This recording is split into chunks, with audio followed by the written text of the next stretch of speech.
Salut gang, j'espère que vous allez bien. Euh, Premier cours d'histoire pour cette semaine. Donc, pour ceux qui n'ont pas encore nécessairement très bien compris comment ça allait fonctionner, là, justement, pour chacune des semaines, on a des moments où moi, Alain ou Pascal, on va être disponible sur le Teams. J'ai déjà envoyé une vidéo comment ça fonctionne le Teams la semaine passée. Donc, si vous ne le savez pas encore, vous pouvez aller voir. Et aussi, je vous ai envoyé une feuille. Je vous ai donné une feuille lorsqu'on s'est rencontrés à la remise des casiers. Donc, vous pouvez regarder cette feuille-là. Ça l'explique comment se connecter, puis ça l'explique aussi comment s'inscrire si vous n'êtes pas encore inscrit.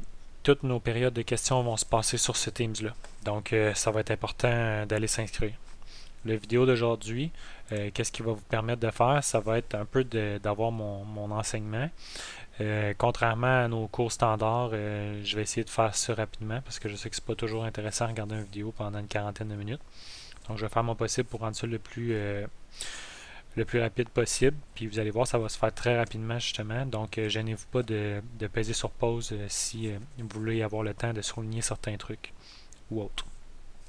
Donc, je commence à la page 126. On commence un nouveau chapitre. L'ancien chapitre sur la romanisation. On ne l'avait pas totalement terminé. Si vous voulez vraiment terminer toutes les informations à ce niveau-là, je vous ai laissé en lien dans le plan de travail le vidéo sur les Romains. Ça va vous permettre d'avoir un bon résumé de ce qu'on aurait vu dans le cours. Donc, la christianisation de l'Occident, vous ne verrez pas qu'est-ce que je vais lire. Je vais quand même le lire. Ça va faire une belle introduction au sujet du chapitre qu'on va avoir. C'est sous l'Empire romain que la religion catholique se développe, mais c'est au Moyen Âge qu'elle s'impose en Occident. L'Église devient en effet une organisation et un acteur important dans le développement de la société européenne. Les valeurs et les idées qu'elle véhicule influencent les dirigeants des différents royaumes de l'époque et se transposent dans leurs organisations sociales. Toute la vie privée que la vie publique, Tant la vie privée que la vie publique sont soumises aux obligations et principes religieux. De plus, par la mise en place de ces différentes institutions, l'Église contribue au développement des savoirs et de l'enseignement. Les sociétés occidentales ont pendant longtemps été marquées par cette influence majeure qu'a eue la religion catholique et elles le sont même encore aujourd'hui. Donc, qu'est-ce que je viens de là? C'était à la page 120. Ça se trouve être l'introduction de notre chapitre. Donc, oui, on va parler beaucoup de la religion dans les prochains cours et les prochaines semaines. Maintenant, les pages de cette semaine, c'est 126 à 130. Donc oui, ça va être important de répondre à toutes les questions en dessous. Les corrigés vont arriver un peu plus tard dans la semaine. Donc je vous invite, comme à l'habitude, de prendre un marqueur, puis d'être prêt à prendre des notes si j'ajoute des choses. Mais on commence à la page 126. Donc j'imagine que vous voyez juste ici, page 126. Malheureusement, puisque je n'ai pas un smartboard chez moi, je ne serai pas capable de surligner avec vous. Donc, il va falloir être très attentif quand je dis que c'est important de surligner qu'est-ce que je viens de dire. Donc, on commence. Les institutions de l'Église chrétienne. Les relations entre l'Empire romain et l'Église chrétienne. Donc, ça a été quoi le lien entre ces deux acteurs-là? Donc, on s'entend, l'Empire romain, on parle de l'empereur, les personnes qui habitent dans l'Empire, et l'Église chrétienne, c'est toutes les personnes qui viennent influencer la religion chrétienne. C'est au 1er siècle, en Judée, alors territoire romain, que le christianisme naît. Donc c'est là que ça commence. Les Romains n'imposent pas leur culte aux populations, mais souhaitent que leur territoire demeure en paix. Donc qu'est-ce qu'on comprend, c'est qu'au début, les Romains ne voulaient pas imposer de religion aux gens. Les gens pouvaient pratiquer la religion qu'ils souhaitaient. C'est pourquoi les tensions émergentes entre les Juifs et les chrétiens qui troublent la paix publique poussent les autorités romaines à agir. Donc, même si les chefs romains ne veulent pas imposer de religion, ils remarquent que les personnes de religion chrétienne et les personnes de religion juive commencent à chicaner jusqu'au point où ils troublent la paix. Donc, ça veut dire qu'il y a des batailles, il peut y avoir peut-être des destructions de certains endroits. Donc là, ça va pas bien, puis les Romains sont obligés d'agir. Accusés d'être à l'origine des tensions, les chrétiens sont punis et exécutés au Colisée devant des foules en délire. Donc, les Romains décident que c'est la faute des chrétiens seulement pourquoi il y a de la chicane. Donc les chrétiens, puisque c'est de leur faute, on les met dans des colisées. Donc des colisées, ça se trouve à être les grands arénas où les gens pouvaient aller voir des sports, puis on les exécute devant les gens. Ça se trouve à être un peu leur sport, comme si on regardait un match de hockey, mais là on exécute des gens. C'est au 3e siècle, particulièrement pendant les règnes de Decius, de Valérien et de Dioclétien, que la persécution des chrétiens est la plus violente. C'est à ce moment-là où il y a eu le plus de chrétiens qui sont décédés. Donc voici ce qui serait important de souligner. C'est pourquoi les tensions émergentes entre les Juifs et les chrétiens qui troublent la paix publique poussent les autorités romaines à agir. Donc toute la section ici, je la surligne. Et la deuxième chose que je surligne, c'est les chrétiens sont punis et exécutés au Colisée. Les chrétiens sont punis et exécutés au Colisée. N'oubliez pas, la beauté de la chose, je suis en vidéo. C'est allé un peu trop vite pour quelque chose, on recule, puis on me réécoute. J'aurai pas besoin de répéter en vrai, vous allez pouvoir me réécouter. On continue à la page 126 toujours. La reconnaissance de la religion chrétienne. En 313, Constantin fait un songe prémonitoire au cours duquel Jésus lui aurait prédit la victoire contre ses ennemis politiques. Donc, il voit une prémonition. Lui, il a vu le futur. Fait qu'il pense qu'il a vu le futur, puis dans le futur, il a vu que Jésus lui dit qu'il va avoir la victoire. La prédiction s'étant réalisée, fait que la prédiction arrive pour de vrai. L'empereur, maintenant favorable au christianisme, publie l'édit de Milan, dans lequel il a accordé la liberté de culte à tous les habitants de l'Empire, mettant ainsi fin aux persécutions. Donc lui, là, Jésus, il a été gentil avec lui, puis à cause de ça, il crée une loi qui permet à tout le monde d'avoir la religion qu'il veut. Donc, l'empereur Constantin qui a décidé de faire ça. De plus, il incite les chrétiens à s'organiser et convoque à Nicée, en 325, le premier concile œcuménique, au cours duquel sont établis les principaux dogmes de la foi catholique. Constantin est le premier empereur romain à se convertir au christianisme. Donc c'est le premier empereur à décider que lui, il va pratiquer vraiment la religion chrétienne, du christianisme. Donc la religion catholique, on pourrait dire. Concile œcuménique, qu'est-ce que ça veut dire? C'est une assemblée des évêques qui décident des orientations de l'Église catholique. Donc, c'est les gens qui se rassemblent et décident finalement ça va être quoi les grandes lois de cette religion-là. Ils se mettent d'accord. Donc, qu'est-ce qui était important à souligner dans ce paragraphe-là? C'est que Constantin, fait qu'on peut souligner Constantin. Juste ici, je le pointe avec ma souris toujours. Et ensuite, on peut souligner maintenant favorable au christianisme, publie l'édit de Milan, dans lequel il accorde la liberté de culte à tous les habitants de l'Empire.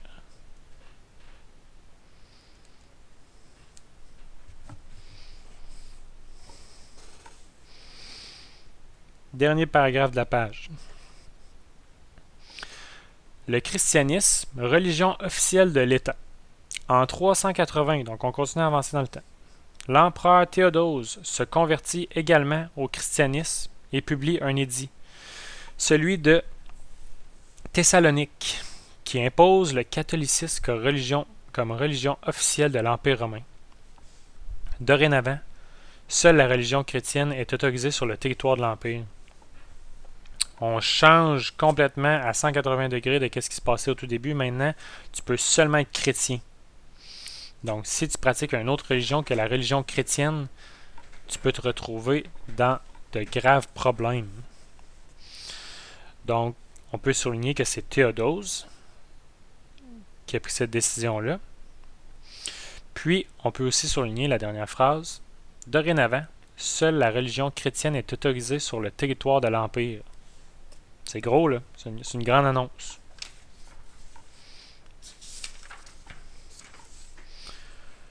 Normalement, à ce moment-là, qu'est-ce que je vous conseille de faire, c'est d'aller répondre aux questions. Lorsque vous avez terminé de répondre aux questions, vous pouvez recliquer sur le bouton Play pour m'entendre expliquer la page 127 que je vais faire dès maintenant. Page 127. Des éléments de continuité entre l'Empire romain d'Occident et le début du Moyen Âge. Donc, qu'est-ce qui s'est continué entre l'Empire romain et le début du Moyen Âge? Malgré la chute de l'Empire romain d'Occident en 476, donc malgré que l'Empire romain s'est totalement éteint, et l'arrivée des peuples germaniques, la religion chrétienne perdure et continue de se répandre. Donc, la religion n'est pas affectée par la chute de l'Empire romain. Les prêtres, bien qu'ils soient peu nombreux en Occident, contrairement à la situation en Orient, poursuivent leur mission de conversion des peuples considérés comme païens. Donc, païens, c'est des personnes qui croient en d'autres religions que le christianisme. L'organisation de l'Église se poursuit également et une structure hiérarchique de plus en plus définie se met en place. Le latin, autrefois la langue des Romains, continue à être utilisé dans les églises et devient ainsi la langue officielle du christianisme. Donc, les choses qui sont importantes à souligner dans ce paragraphe-là. Malgré la chute de l'Empire romain d'Occident en 476 et l'arrivée des peuples germaniques, la religion chrétienne perdure et continue de se répandre. Donc, la première phrase du paragraphe. Et j'aimerais qu'on souligne aussi le latin, juste ici, et la dernière section de la phrase, devient ainsi la langue officielle du christianisme.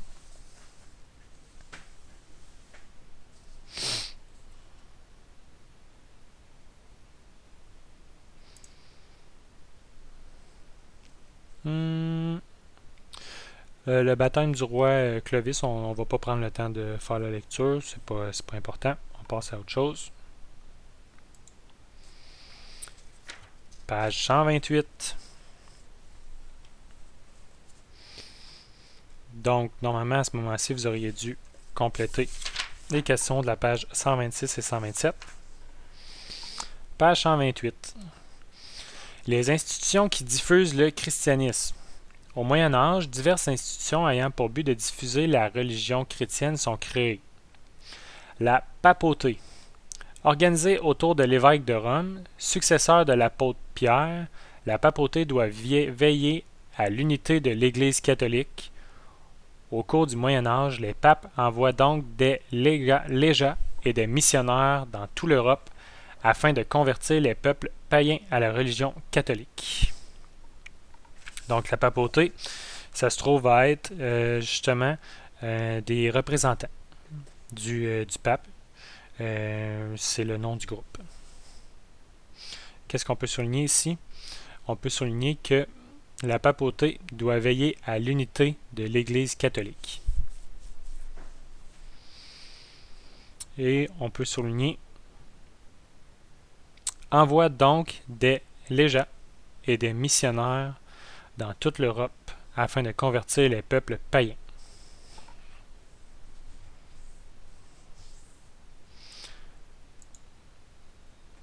On continue. Les ordres monastiques. Au Moyen Âge apparaissent des ordres monastiques qui influencent grandement la société de l'époque, entraînant la conversion de nombreux Européens ou leur inspirant un mode de vie plus axé sur des valeurs religieuses.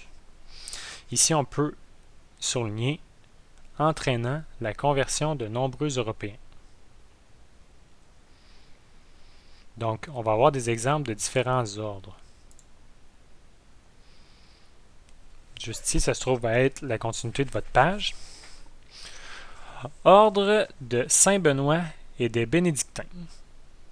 Donc, cet ordre-là, ça a été fondé en 529 par Saint Benoît de Nursie.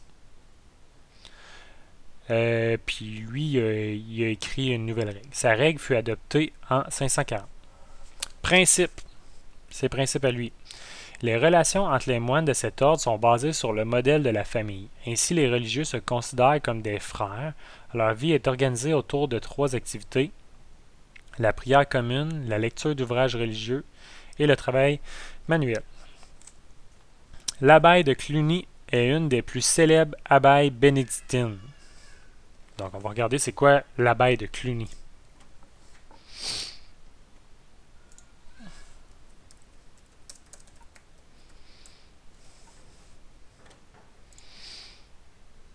Donc, comme on peut voir, l'abbaye de Cluny, ça se trouve à être un grand bâtiment que vous voyez juste ici.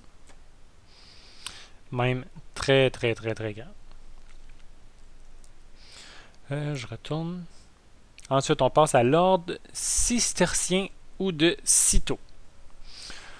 Ordre dont l'origine remonte à la fondation de l'abbaye de Cîteaux par Robert de Moleste en 1098 et dont le maître spirituel est Bernard de Clairvaux. S'inspirant de la règle de Saint Benoît, les cisterciens s'imposent une règle de vie stricte basée sur l'ascétisme.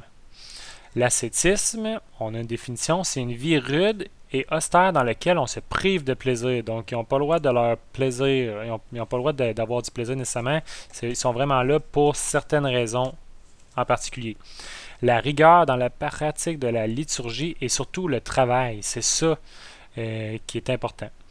D'ailleurs, leur travail aura une grande influence dans tout l'Occident en raison des progrès techniques qu'ils ont réalisés, en particulier dans les domaines artistiques et agricoles. On continue. Ordre des pauvres dames ou des Clarisses. Ordre fondé par Claire d'Assise en 1212 et dont la règle fut approuvée en 1253. Inspirés par François d'Assise, les membres de cet ordre vivent cloîtrés et ont fait vœu de pauvreté. Cloîtré, ça veut dire qu'on vit dans un immeuble. Il s'agit de la première communauté créée par une femme pour des femmes. Ordre des prêcheurs ou des dominicains. Ordre fondé par Dominique de Guzman en 1215. N'ayant fait qu'un seul vœu, celui d'obéissance, les dominicains ont pour vocation de prêcher la religion catholique et de convertir les hérétiques. Ils sont chargés de l'Inquisition en Espagne. Donc, les hérétiques, c'est des personnes qui ont des opinions contraires. Donc, des personnes qui ne croient pas au christianisme, leur travail, c'est justement de convaincre ces gens-là d'adopter la religion chrétienne. Donc, comme on peut voir, les ordres monastiques, ça se trouve à être des groupes de gens qui se rassemblent pour créer un groupe, justement, puis essayer de convaincre les gens autour d'eux à devenir chrétiens. Donc, maintenant, on peut remplir la page 128. Maintenant qu'on a terminé la page 128, on peut aller à la page 129 où on va voir une pyramide des différents acteurs dans la religion chrétienne, puis voir qui est le plus important, qui est le moins important, puis c'est quoi leur rôle. Donc, tout en haut, on a je vais commencer par les fonctions des membres de l'Église chrétienne au Moyen Âge. L'Église catholique est structurée et hiérarchisée. Chaque membre a un rôle particulier à jouer. Donc, c'est vraiment il y a vraiment une pyramide, là, puis il y a des étapes. Tu ne peux pas sauter d'étapes, tu ne peux pas faire des choses que quelqu'un plus haut que toi serait supposé faire. Le premier, c'est le pape. Le pape, également appelé le souverain pontife, donc c'est son deuxième nom. Le pape dirige l'Église catholique à partir de la Cité du Vatican. Il est élu à vie par les cardinaux. Fait que c'est les cardinaux qui décident ça va être qui le pape. Il veille à l'unité de l'Église catholique et nomme les cardinaux et les évêques. Donc c'est lui qui décide ça va être qui les prochains cardinaux, c'est qui les prochains évêques, tout dépendamment de ce qu'ils ont réussi à faire dans leur vie. Fait que toi, si tu trouves que cette personne-là était vraiment bonne pour la religion catholique, tu pourrais décider qu'il devient un cardinal.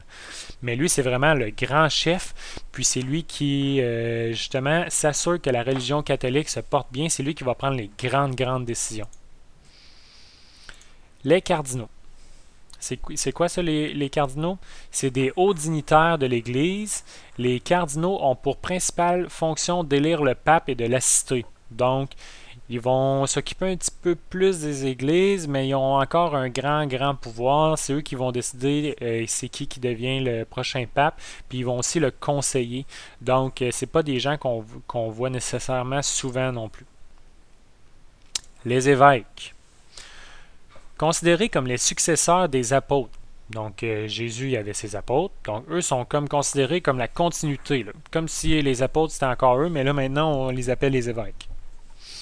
Les évêques sont chargés de transmettre la foi, donc s'assurer que les personnes qui veulent devenir chrétiens puissent le devenir. Ils dirigent les diocèses, c'est-à-dire un regroupement de plusieurs paroisses, et résident dans la ville où se trouve leur cathédrale. Donc eux, les évêques, ils vont s'occuper de plusieurs églises. C'est pas nécessairement eux qui vont donner la messe, mais ils vont s'assurer que les différentes églises fonctionnent bien. Puis que, par exemple, il reste de l'eau bénite, il y a assez d'argent pour réparer une église, etc. Finalement, les prêtres. Les prêtres sont responsables des paroisses, c'est-à-dire d'une division territoriale regroupant un certain nombre de fidèles. Leurs principales fonctions sont d'enseigner, de célébrer la messe et d'administrer les sacrements. Donc les prêtres, on en voit beaucoup. Encore aujourd'hui. Donc, c'est des personnes qui vont donner la messe puis vont s'assurer d'enseigner la parole de Dieu. Donc, dans l'histoire, c'était ça leur pyramide d'importance.